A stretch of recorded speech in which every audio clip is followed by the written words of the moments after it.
It's Thursday, my dudes. So, today's meant to be a Sevtech episode, but instead I'm giving you a base tour of my... Oh no, look at all this junk. Base tour of my Stoneblock map. Why? Because I feel like it. Is Sevtech dead? Absolutely not. Do not get it in your pretty little heads that just because I'm doing something different that I'm giving up on Sevtech. Absolutely not.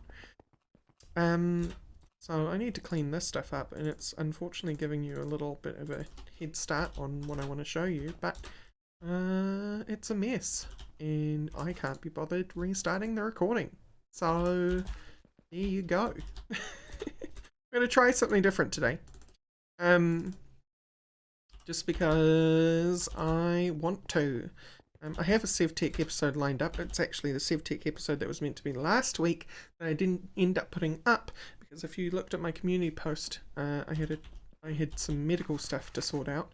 That was super scary. The anxiety beast flared up all week, so I didn't even post the stuff I had, as I tend to do. So anyway, hi, we're trying something different because I want to give you a base tour, and then once the tour is over, because that shouldn't be an entire episode, I'm going to try talking about I'm just going to work on the base. I'm going to try some of those conversation topics we talked about last episode on Sevtech. So, buckle in. This is my farm area. It's not very good. It's not very automated. Mostly because, okay, first off, I need some context for you guys. Nothing about my base is necessarily going to be like hyper efficient, right? Like Stoneblock is one of those maps where you can literally get anything you want from chickens and mystical agriculture, and there's an optimum way in order to achieve certain things. But I've just really been enjoying building a base underground and everything that comes with that. Slowly working on that over the week. Which means that I've done quite a lot. But try to steer clear of giving me pointers on how to do things unless they're going to fit really well with the direction you assume that I'm taking with things, right? Like, that is the extent of my chickens. I could do way more. Actually, no, there's some glass chickens in my AE system. But that's the extent of my chickens, right? I haven't really done anything else with them. And that's the extent of my mystical agriculture, because they've just been like a couple of things that I've needed that I couldn't really get quickly enough in a certain projects I was working on. And I may actually do away with these once I've acquired some stuff, except maybe the Grains of Infinity, because Grains of Infinity are really hard to get outside of mystical agriculture on Stoneblock. So, right. I got a whole bunch of reeds, right? It's a whole bunch of reeds. And a whole bunch of flax. I don't really use the flax anymore because I have a string chicken. And I have some pumpkins. I can't remember what I needed pumpkins. Oh, I was working on a inventory cake, and then I just gave up because I needed salmon and I didn't want to fish. So that happened. So I have 3 pumpkins. As I say, the farm's a total mess, like absolute mess. So let's talk about the chickens, because they're way more interesting. Actually, I have more chickens. I just realized I have the intermediaries that I'm not using. Like sand, soul, red, basic chickens for eggs and feathers, flint, ink, yellow, refined iron. I even have this random silver chicken, which I accidentally got. The refined iron chicken's actually accidental as well. I didn't need refined iron. Oh, there's my glass chicken. Hello. I need that glass. I was running low. That's a pleasant surprise. Go past me, I guess. I really thought that was still in my AE system. These guys don't compact properly, so I'm using an autocrafter instead, and I've just stuck some spectre coils on the front of here. Now, re-spectre coils, because a lot of people don't know this, and I didn't know this when I first tried to use spectrocoils, if you look up spectrocoils, spectra, transfers 4,900 RF a tick, 20,000, infinite, but a lot, right? Transfers. But the optimal word there is transfers versus generates. This is a loot bag spectrocoil, but this one is the normal crafted one. I didn't understand that there was a whole energy network thing with spectrocoils, and a lot of people don't, and they just see those numbers and they're like, oh my god, free energy forever, right? No. These work a little bit like extra utilities. What are you called? Somewhere in here. Type filter. It's like a wireless energy thing there. Wireless RF transmitter.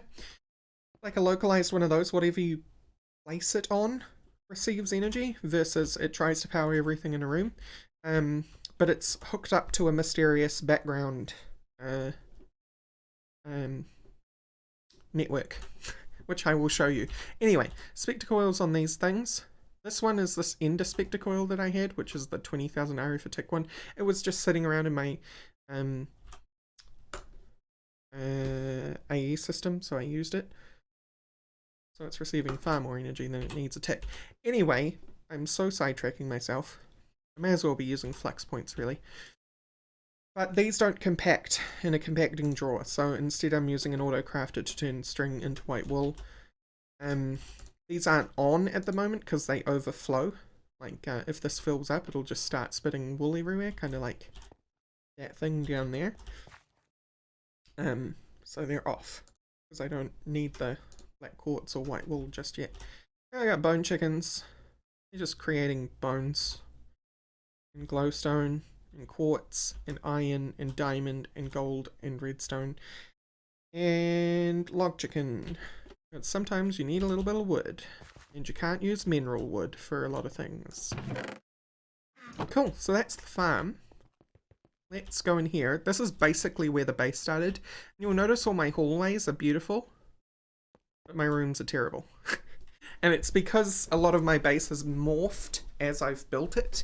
It's been partway organic and partway structurally built and laid out. And I haven't wanted to decorate this room, or a lot of rooms really, because I haven't really finalized what I've wanted in them. This room is just like a junkyard. As you can see, it's got all my spare bits. A lot of these spare bits are doing big jobs, but they are my spare bits. So, starting in this corner, brewing stand, Stygian iron anvil for woot building, dark steel anvil, this is the second one I've got to because I've done a lot of enchanting. Extreme crafting table, which I haven't used at all. Sieve, market, enchanter, experience obelisk with 104 levels, a disenchanter so I could get stuff off my end steel armor. Over here we have infinite unpowered obsidian generating. So, a dense cobblestone generator from Nuclearcraft. Oh, I should state right off the bat, I have modified Stoneblock. I have added Nuclearcraft. I've also added item zoom, which is on the left there. It's what makes my blocks nice and big. Partly because I'm going blind and I haven't had the dollary dues to get new lenses for my glasses, and partly because I appreciate being able to see the crunchiness of pixels, especially when I'm picking out textures and things to build with. So yeah. So how this works is this spits out 128 cobblestone a second, which this is desperately trying to pull out at 64 cobblestone a second. And slowly working on this. We only have one sextuple generated. I only built this today though, and that's part of trying to get the aroma mining dimension. this pushes into there, that pushes into there, that pushes into there, that pushes into there. I would have used flat transfer nodes, but the drawers act pretty funky if you're using flat transfer nodes. Yeah, like sometimes it'll change. Like, I don't really know how to describe it. It's like the double moves up here, and then you get like one for compressed cobblestone and one for triple, right? Like, rather than being the next three and then the next three and then the next three. Anyway, so yeah, that's why I'm doing this. But this exports into this exports into that, into that, into that. And then this one is set to export, but it's not exporting anywhere. Then the rest of the cobblestone is going into this crucible, which has a superheating element from mechanism under it. Put this back. If I look at superheating element, this is like if you're looking to heat a crucible, this is what I highly suggest, because the hardest thing about it is steel casing, and that's because it takes steel, and steel can be annoying in this pack, but it's so little steel, it's 4 ingots, you may as well. And the crucible, it does 60 times, which if we look at crucible heating, it's the second highest, I think. Yeah, it's the second highest. So you may as well, right? Unless you get an awakened draconian block, and then that's 120, but I don't need that, because obsidian is the thing I have the most of. I have 10,000, because that's just been sitting there doing its job. I'm keeping the water on top with some chisels and bits. This is just chiseled block right around the bottom. Because this is technically in this block, this is technically in this block, and this is technically in that block. Which means the water is technically surrounded, right? Technically. And so it sits there and turns that into obsidian, and then underneath I've got an import bus, just constantly taking obsidian out when it can. This is part of a greater system, which is my fission reactor from Nuclearcraft. This is just constantly taking in helium and passing it into these supercoolers. There's 20 of them, because 20 times 60 RF is a lot less. Okay, so I worked this out by doing it in the other direction. First I got a supercooler and put 3 speed upgrades. In fact, why don't I borrow a couple from here? We will drop them in here. So a single supercooler with 3 upgrades in it is doing 200 RF a tick, because power multipliers on speed upgrades in Nuclearcraft are exponential. So it's far more efficient to have 20 times the speed for as much as it costs. Well, it's not as much as it costs, and I'll explain in a bit, but as much as it costs to have one running with a 3 times multiplier in it, right? 3 times versus 20 times, but both using 200 RF a tick, you may as well, you know, take one. But if I take this out, it's only using 20 RF a tick, whereas with 3 it's 200, right? Now it makes sense, but I have since upgraded them to have 1 speed upgrade each, because I needed more. And which is why all of them aren't running, because I can't actually supply the helium gas fast enough. So, and then we come around to this. This is defunct. I haven't used it in forever. It's just sitting here. This atomic reconstructor, it exists to make me dye, and the occasional pieces of prismarine. Capacitor bank, painting machine, soul binder, induction smelter, melter. Melter just turns item metal into liquid metal. And other things, I think, but mostly for that function. Enhanced sag mill, enhanced alloy smelter, redstone furnace, second enhanced alloy smelter. Pardon me, I've got a bubble in my throat. And then, sneakily up the back here, I have... This is part of an old design that used to sit here. My original power system. That doesn't need to be there anymore. And powered spawner, which right now has a witch in it.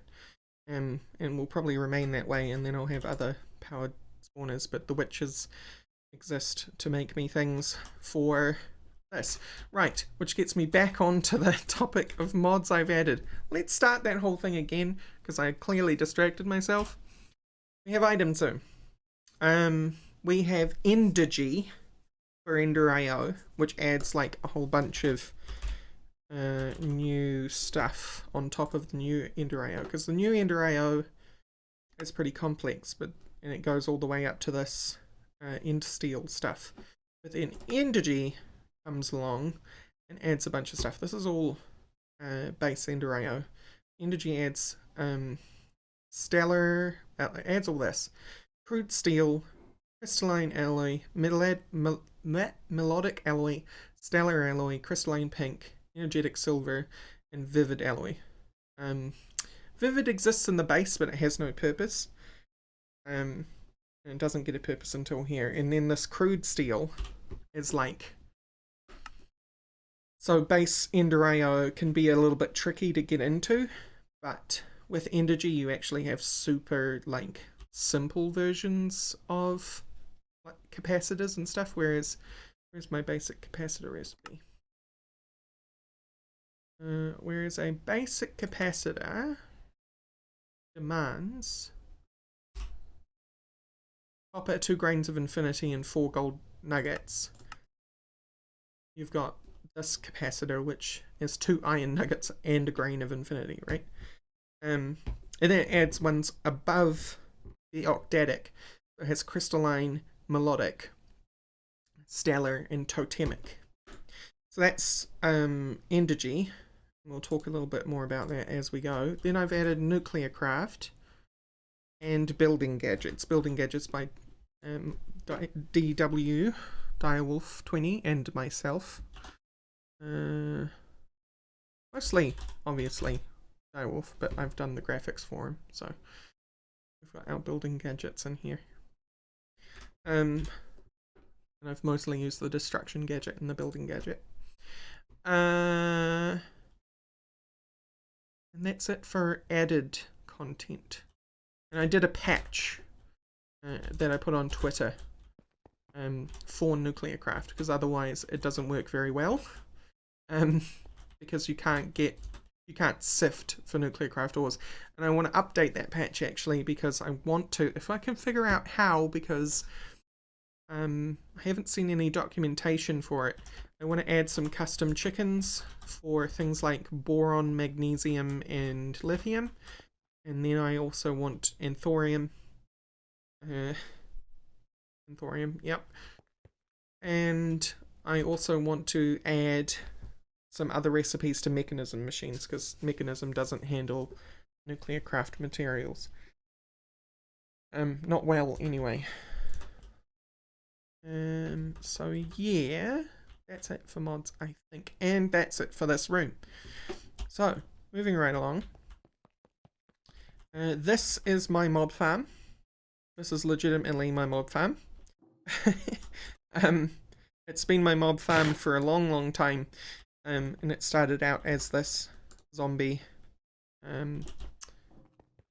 woot multi-block. And the reason for that is quite simply I didn't want to do the same mob farm I've always done 100,000 times, which is a dark room with a hopper and a grinder, you know, like, and some cursed earth. I wanted to change things up a bit, and so I've made these woot ones. And again, this room is a little more designed because I'm pretty certain how I want to lay this room out. I just haven't got round to doing the rest of it up. And the underneath should look like this. They don't, all of them. This is the only pair that looks properly done. But this is the underneath, and which the output goes to a crate, goes to an import bus, which is pulling it into my system. And this is getting power from the basic power cell. And it's the same on either side. And then this one I haven't decorated, so it's just this.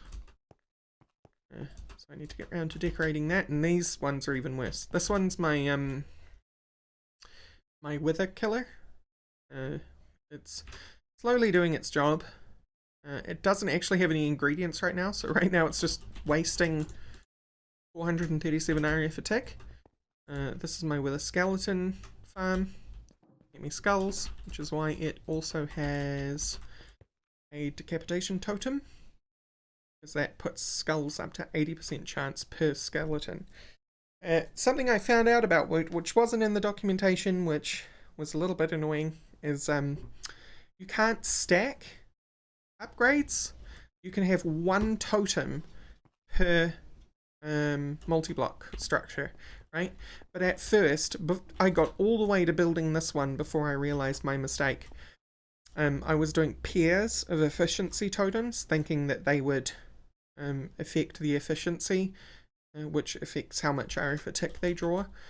That they would both do efficiency for the thing, but no, only one totem does a job. And so I've downgraded them all to have that, but that means I have a whole lot of totems lying around in my in my AE system. Speaking of the AE system, it lives over here. This room is far more well done. I still want to decorate the outside of this thing, but I put some images on Twitter of this. This is what I call the spine. And it's called the spine because it has this big pit. Which also the bottom isn't decorated, but this is my AE system. I've got a hello trophy. I've got this ME chest here. This is just for manipulating my color applicator. If I want to add some paint to it, I just pop it in there and do my job and then be done. And this is my security terminal, because without a security terminal you can't have a wireless access point. And then this is for importing. This will make more sense in a bit. If we come down here into the spine, kind of tricky. Here, what I'll do is I'll pillar up using this random cobble that's down here. This is what I call the library, which is using a combination trick of the storage bus interface for infinite storage things, because it's got storage buses attached to it. And then it's also got a P2P tunnel, which is adding channels to these interfaces. But these interfaces are all keeping stocked 64 of particular resources, which is why I call it the library. Because it keeps a library of materials. And you can see I have set up these cables over there just to imply to myself another set of another module. I guess this one section would be called a module, and that's 1, 2, 3, 4, 5, 6, 7 resources to keep stocked. And then I'm hiding things in the walls and floors for now, because they don't have proper rooms. These are my crafting things. I know you can make crafting flowers, so don't look at these and be like, Rosie, what are you doing? I know you can make crafting flowers, but this is just simpler for the shape of this space. As you can see, I was thinking about creating another crafting flower here. This is actually the first crafting one, but we've got a 4K storage cell there, and then right across from it I've started to install the more impressive ones with which have 1, 2, 3, 4, 5, 6, 7 attached co-processors to a single crafting storage. And you can see I've made space for another one to go in here, and then this is my original crafting storage, which I've just kept there because why not. And then in here we have some basic AE stuff. This is my storage for now. This isn't totally how it should be. You can see It's using the same infinite storage system where it's got a storage bus and interface for what they call SSD or Super Sorin drives, because I think, don't quote me on this, but I think it's named like that because Sorin was the one that discovered it.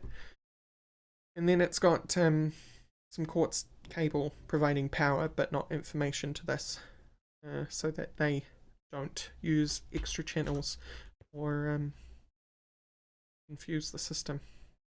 See, I've just got this quartz and this basic white cable going up to the ME chest for my color applicator, and then a proper cable which is linked to data rather than cut off by quartz fiber. This one is actually linked to data going up to my security terminal.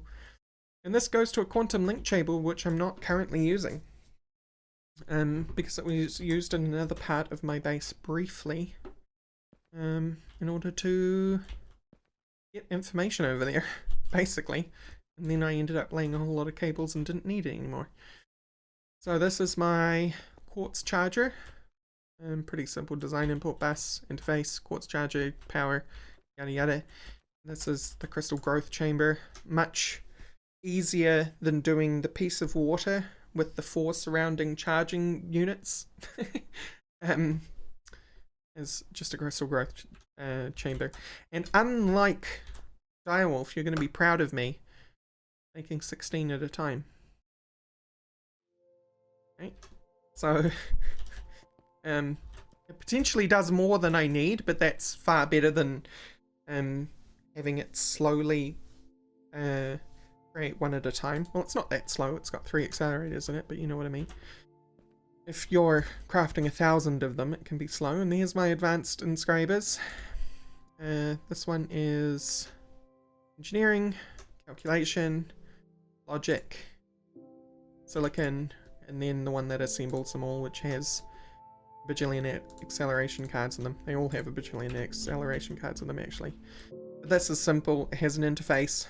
It's the different processes.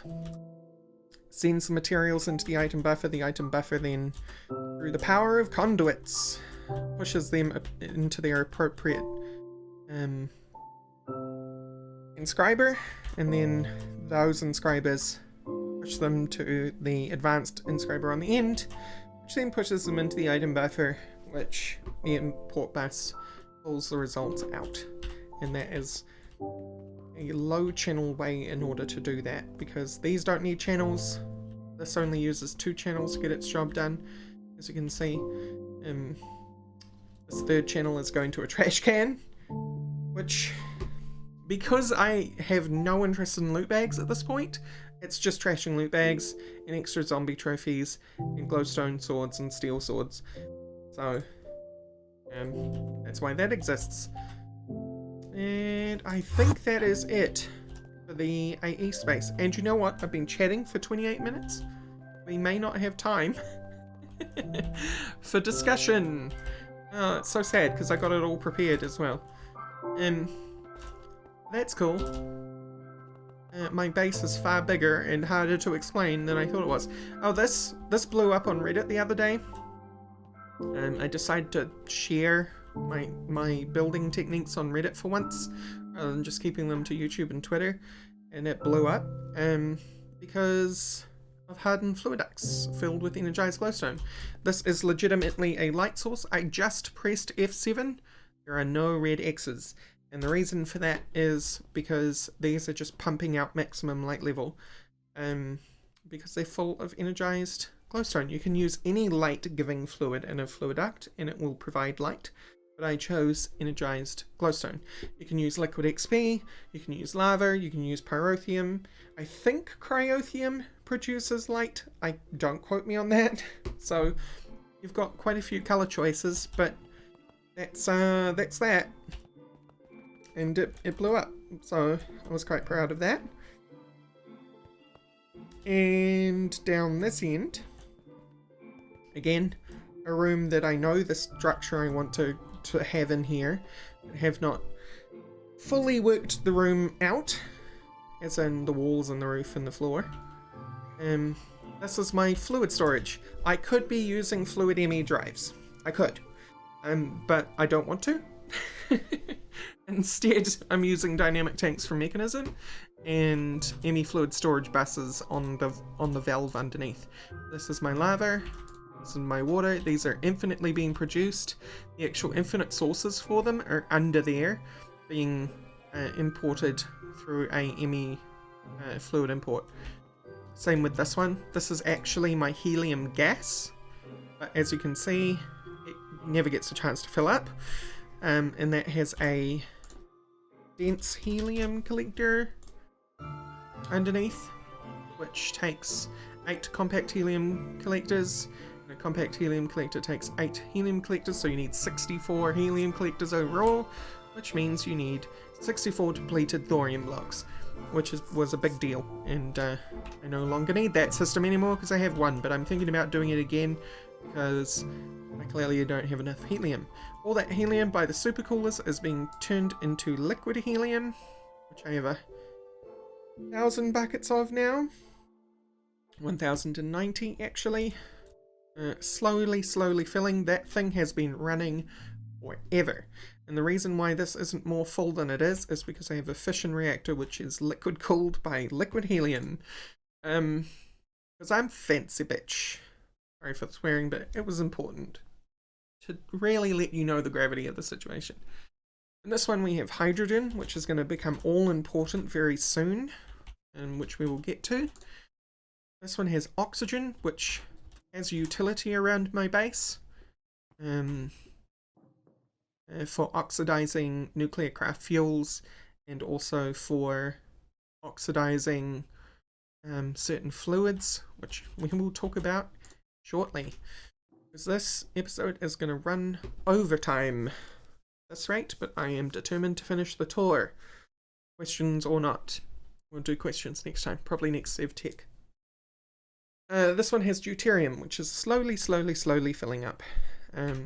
Deuterium is a nuclear gas, where it's a gas that's useful for deuterium.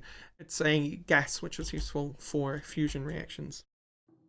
And just to stop for a second and catch my breath, or rather show you what I've done a little bit of chisels and bitsing to create nice walkways, nice handrails for my walkways.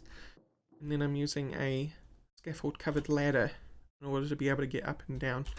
Although this can be a pain in the butt in order to get into, because it's hard sometimes to line yourself up with that gap.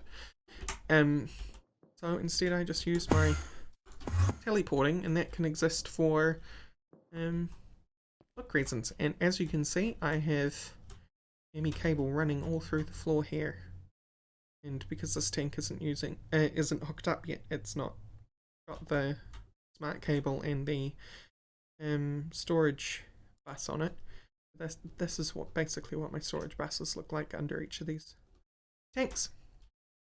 And as for something I haven't been talking about, I've got underneath the steel scaffolding, and I chose this specifically because it has transparency to it. Because I have ME cable running underneath it, right? And I wanted to be able to see or, you know, if I stopped and look around, I want to be able to see the ME cable. But here, oh, next one over. No, I was right the first time.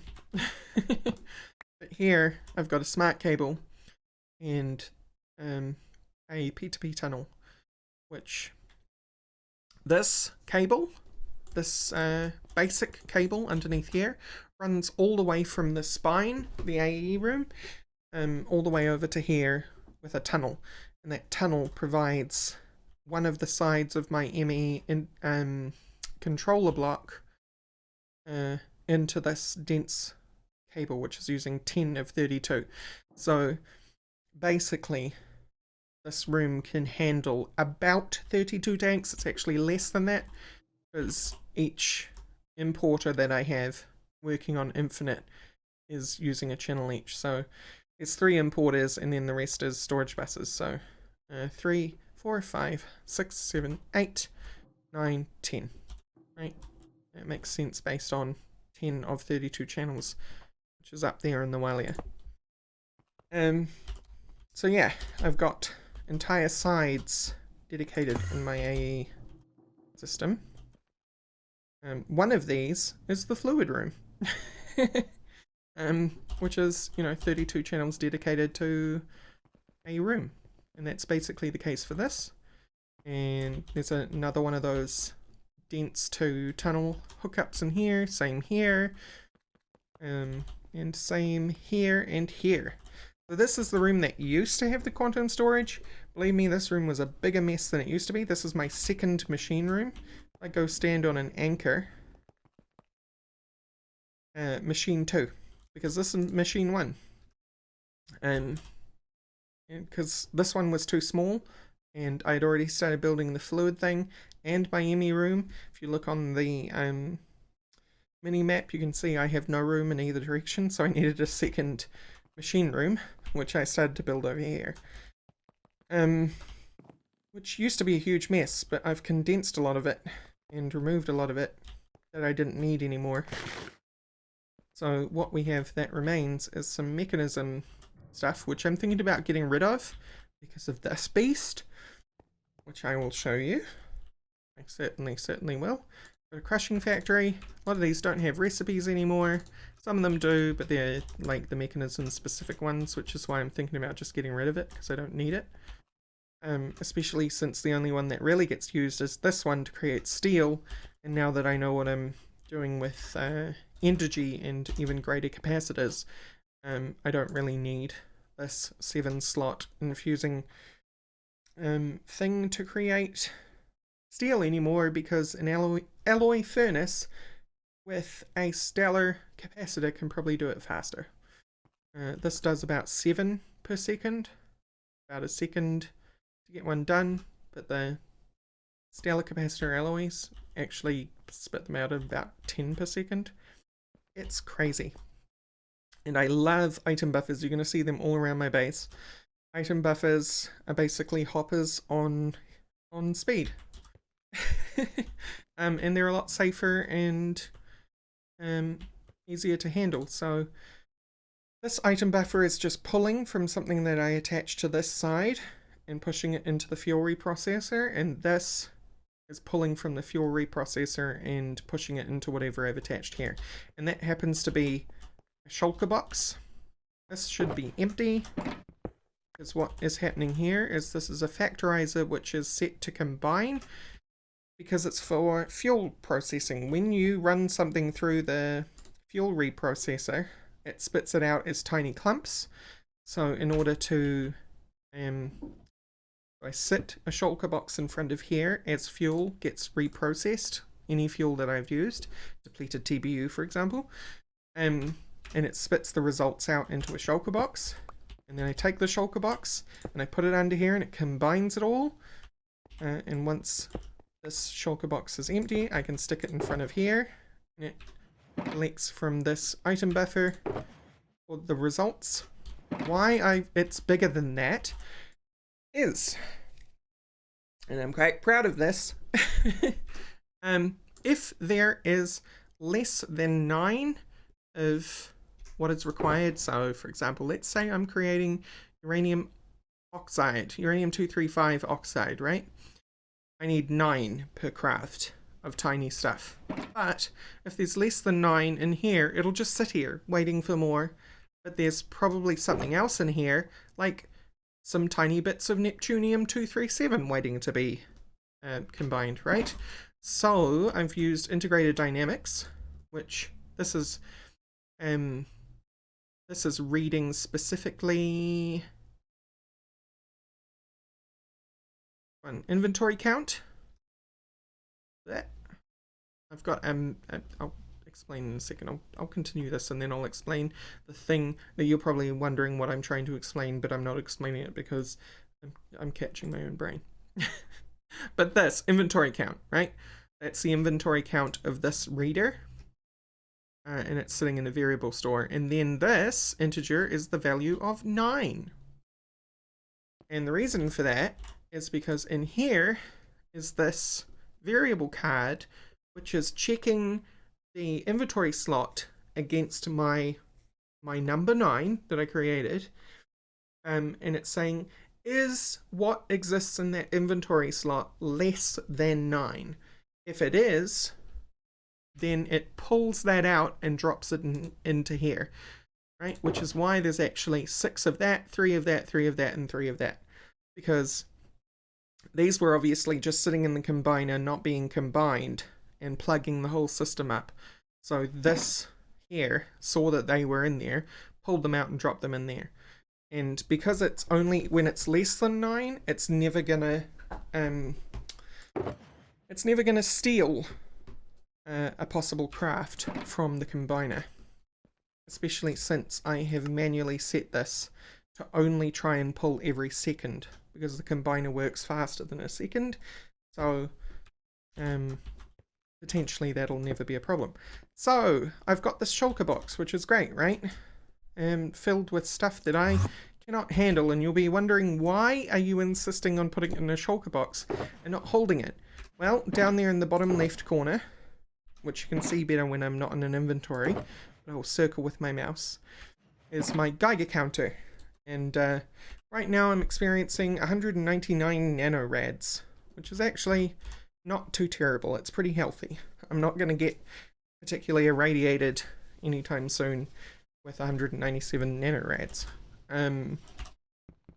However, you'll see that each of these has a radiation rating.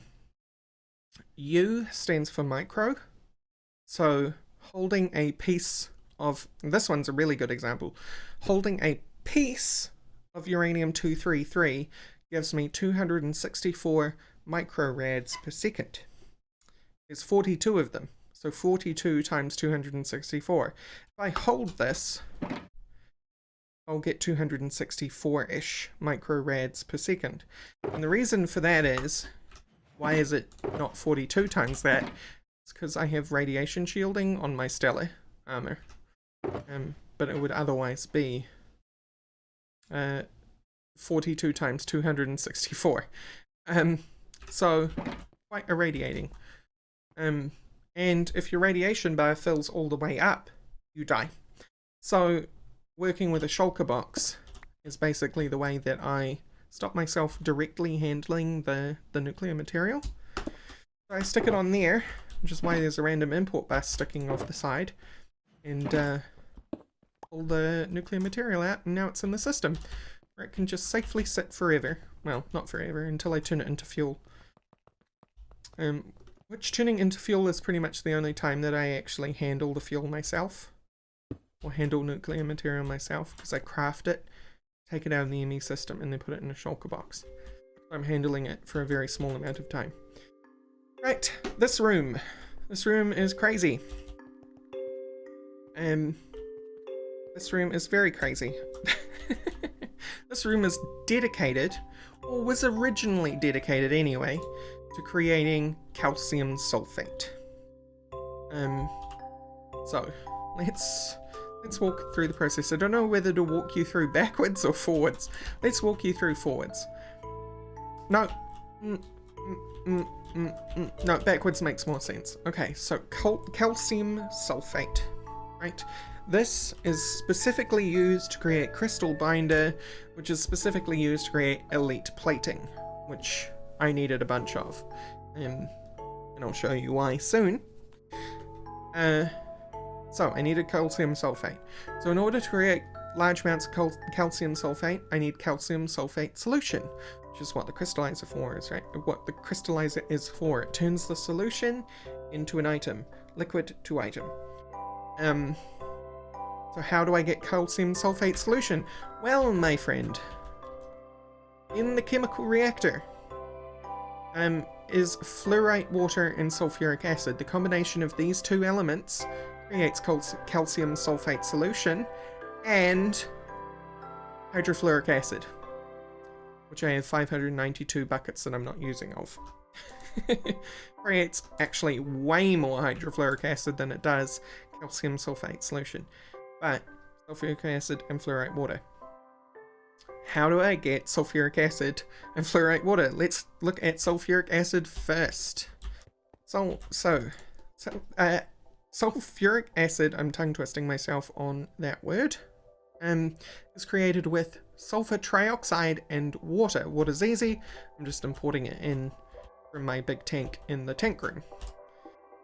Trioxide, on the other hand, is created by adding oxygen, which is one of the utility reasons I have oxygen lying around that I mentioned before, and sulfur dioxide that creates sulfur trioxide. How do you get sulfur dioxide? Sulfur dioxide is oxygen and molten sulfur. Great. So we've got our sulfur dioxide. How do you get molten sulfur? Molten sulfur is sulfur in a melter. That creates molten sulfur. And sulfur is pretty easy to get. Some mobs, some ores, etc, etc. I get plenty of sulfur. I have too much sulfur, really. This room is one of those ones that suffers from not being cleaned up. Like, I need to put facades on these cables and stuff so you can't see that. How do you get the oxygen? Well, my friend, we have electrolyzers. We have these 3 electrolyzers, which I haven't seen fit to upgrade. But this is how slow they work, with only 1 upgrade in them. But even with 1 upgrade, they use 120 RF a tick. They are not cheap, which is why there's only 3 of them. But they produce, you use water in an electrolyzer, you get hydrogen, deuterium, and oxygen. So 1000 millibuckets of water gets you 500 oxygen, 950 hydrogen, and 50 deuterium.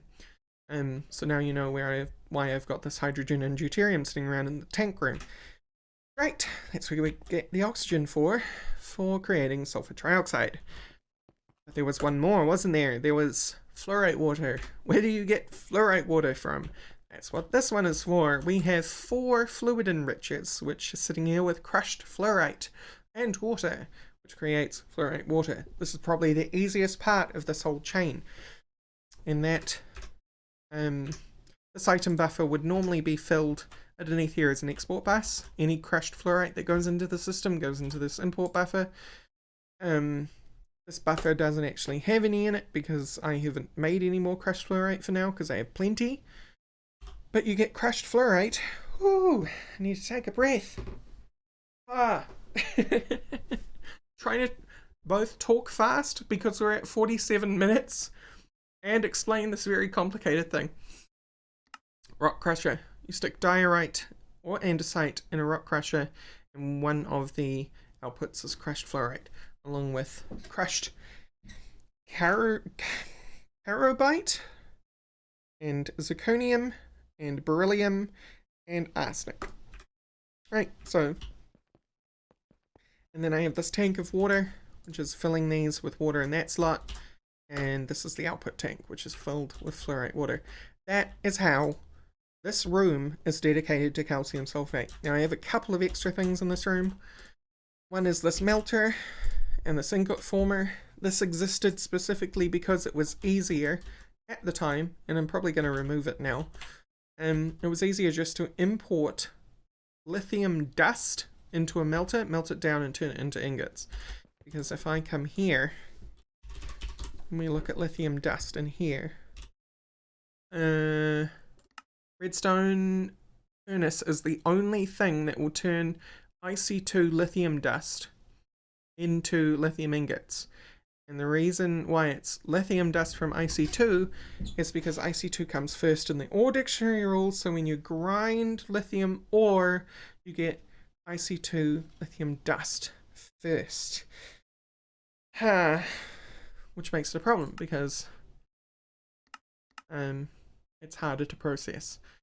So you can do it in an alloy furnace if you have some ferroboron, but an alloy furnace from Nuclearcraft is kind of slow, and we've seen, or I've tried to explain, that lots of speed upgrades in a Nuclearcraft machine gets very costly very fast. But as you can see, there's no alloy smelter from Ender.io up here, and there's no mechanism machine. So I've changed it now to using a redstone furnace, but before that I was just slowly processing lithium dust in a melter and an ingot former. And that's this room, I think. Oh, and except this. This thing exists purely for me to oxidize fuels. So if we look in here, I have some American,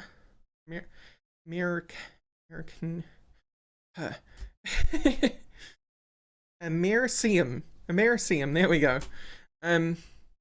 LEA242 fuel. If I want to oxidize that, which I don't because it's a very hot fuel already, and I don't want to, that's already an oxide.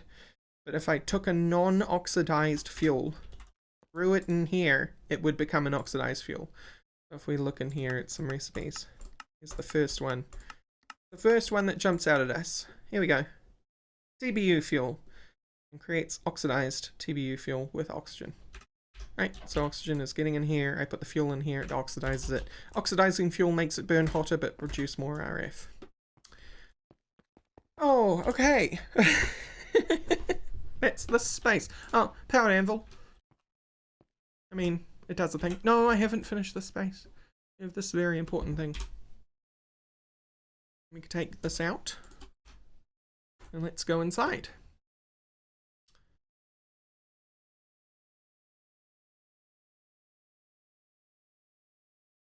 This beast. It's basically one big grinding smelting machine. And it also has some alloy furnaces, but I'm a little bit... This needs to be adjusted before it'll work, but let me explain. If we go back outside... Boop-a-doop-a-doop. And then we'll go back in. I have this item buffer, which is pushing into this compact machine. Right?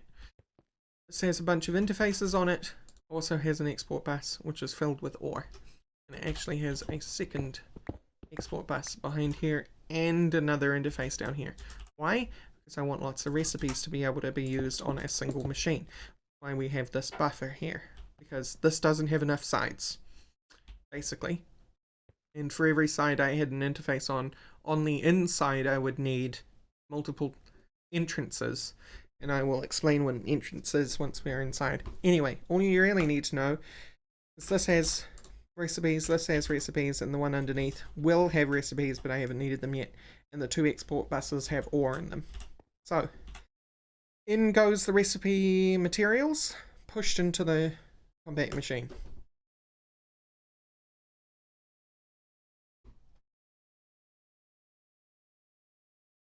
Pushed from that from that buffer on the outside into this other buffer on the inside. This is why you can't use all the sides of a compact machine, because you would need a tunnel for all of them. You can put tunnels anywhere, but you would need one for each side. So instead, this is a single entry point for all of those recipes. From here, we have 3 conduit connections, 3 conduit exporters with an advanced big item filter on it. This is sending anything that comes into here that needs to go to the sag mills. This is sending anything that comes in here that goes to the furnaces.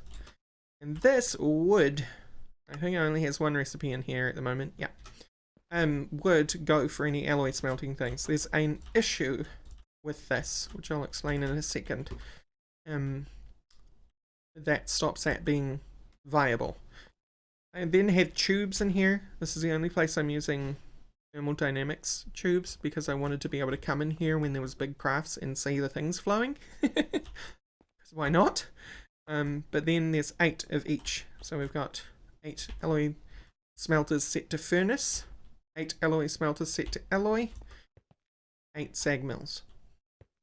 And they're all got octetic capacitors right now, and potential for upgrades, right? So this entire system can get faster.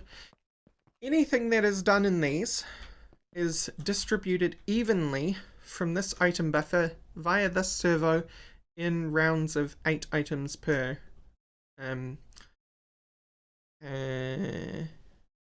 output.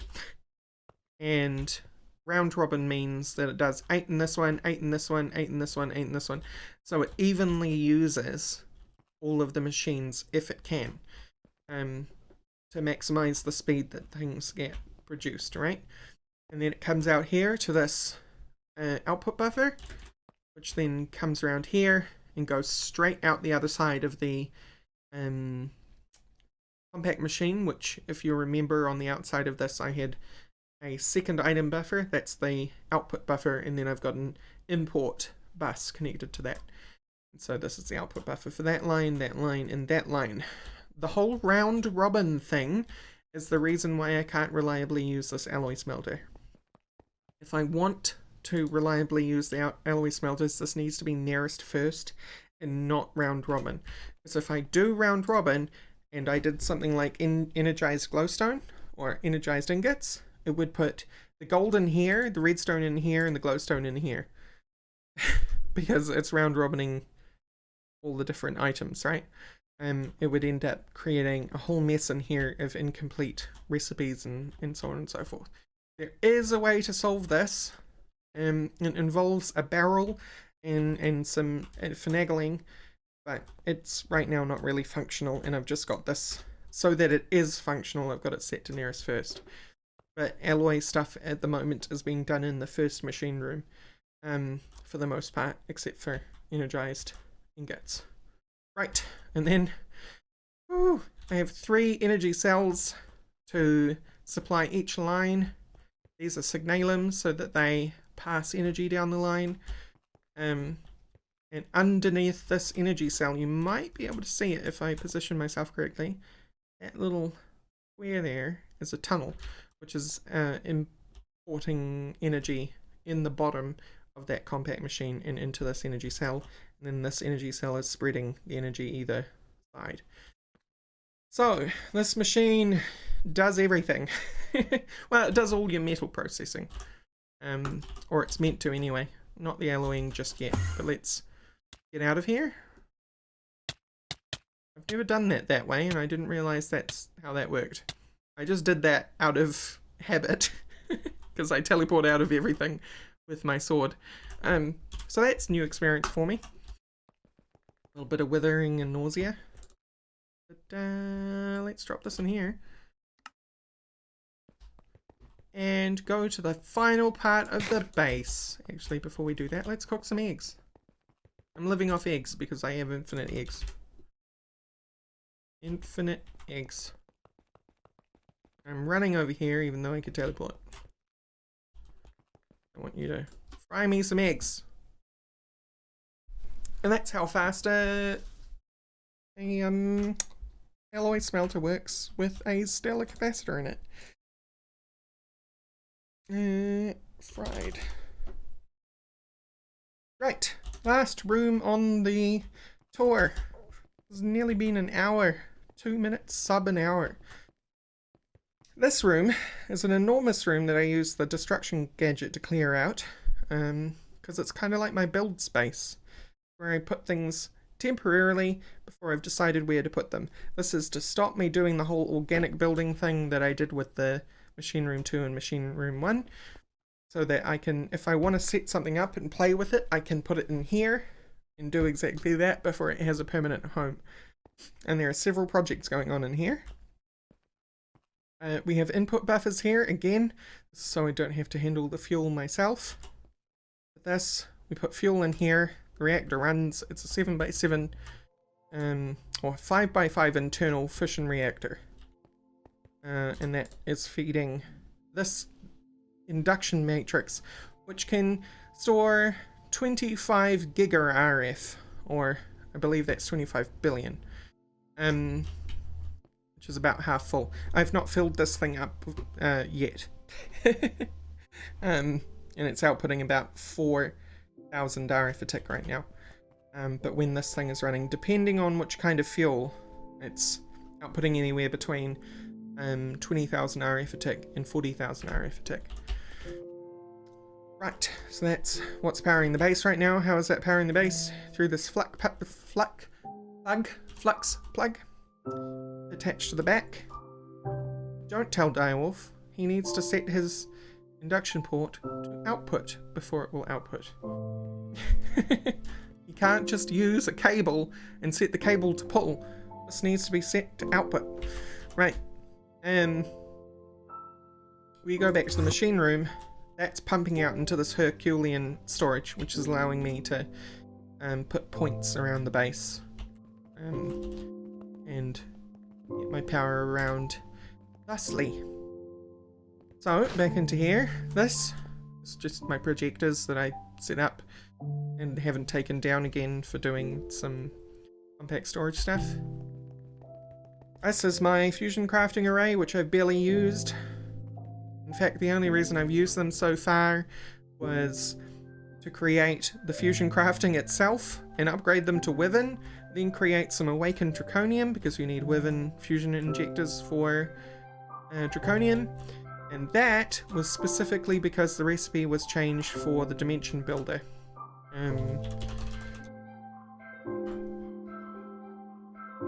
Which now requires 3 awakened draconium in the recipe. So yeah, and this was a test I was doing with integrated dynamics in order to try and do a thing that didn't end up working out. So I've just got the remnants sitting here. Why do I have all the RF stuff? Well, I wanted to troll through dimensions because as of recording this episode, today I was trying to find a way to get villages in Stoneblock, and I had 2 options. One was Aroma's mining dimension, and 2 was to go through RF dimensions until I found a dimension with villages in it. And I wanted that so that I could capture a villager in a soul vial and on a woot shard. This didn't end up working out, so it's actually disconnected. Used to have the flux plug back there. And I don't really want to be in an RF tools dimension because it kind of defeats the point of being in a giant stone block. By the way, this dirt patch here you've been seeing places is the result of a chance cube. Just turned all the stone into dirt. And is well covered by this. But let's continue on. Right in here is the current project. This is a huge fusion reactor, which I need to make smaller because I don't have the energy output for it yet. I can make it smaller by removing a connector on each side and shrinking the size of this ring. The problem right now is I don't have the energy output with these Ender energy conduits in order to power the electromagnets, because each electromagnet requires 200 RF a tick, and there are a lot of electromagnets, and they don't all stay active when I'm pumping energy into these conduits. So I'm just tearing this apart so I can shrink the ring by 1, and then hopefully that will be enough. Once I do that, I'll then be able to increase the size of this reactor. Because if I had... Okay. So, this ring has 4 sides, right? As in, it has electromagnets on one side 4 times. And it has to be a complete ring. Okay? So that's a lot of electromagnets.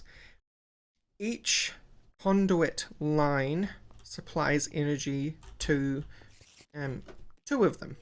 2 lines of electromagnets. So I need a second line, which I've got underneath here, which also needs to be torn up, to power the other half. 1/2 of this, what they call a toroid, 1/2 of this toroid was using more than, and I know it was using more than, the capacity of the Ender energy conduits, which I believe are somewhere in the ballpark of 20,000 RF a tick, which is the total output of my fission reactor for 1/2. The total output for the low end of my fission reactor.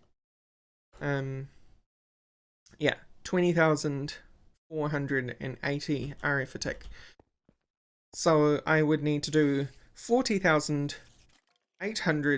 960 RF a tick, and that still would not be enough to power this toroid.